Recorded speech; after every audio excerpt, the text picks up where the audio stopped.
stem. Stem is important part of plant, and stem in plumule or radicle of the sprouted seeds.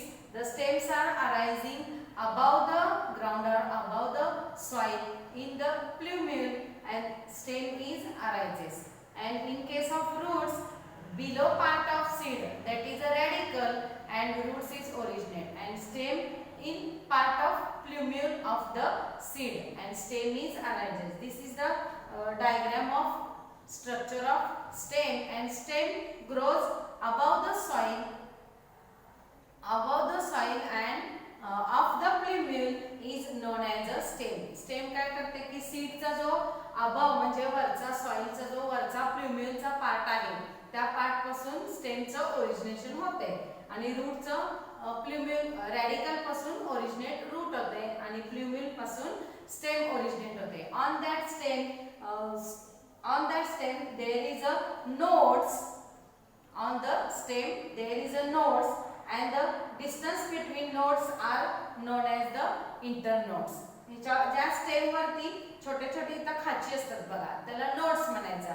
and that nodes in the nodes there is a leaves comes from.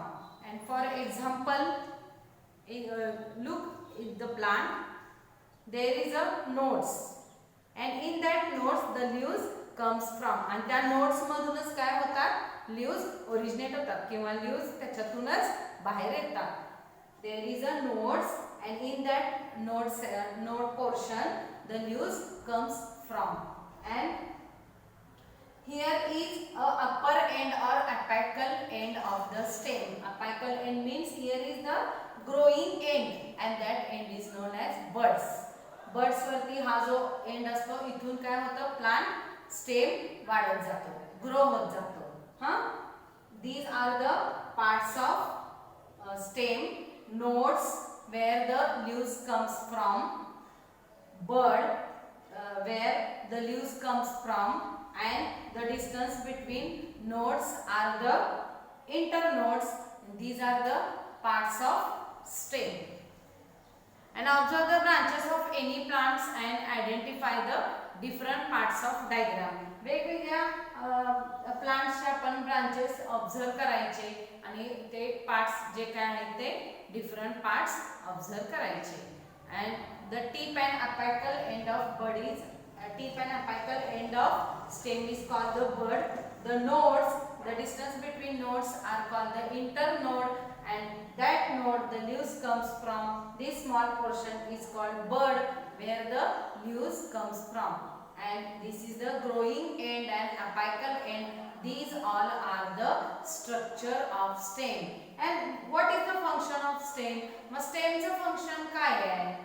स्टेमचं function काय आहे की जे काही आपण ह्याच्यातून route मधून absorb केलेलं water, soil, nutrient, minerals वगैरे जे आहेत ते काय करायचंय ब्रांचेसला प्रोव्हाइड करायचं. प्लस जे फ्रूट, फ्लावर, ब्रांचेस जे आहेत त्यांचं काय करायचंय त्यांना सपोर्ट द्यायचंय.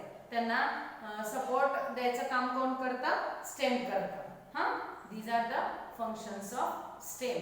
Now, in your textbook, complete the chart and collect the information of other plants. And for example, sugarcane and fenugreek. त्या plants stem कसा आहे?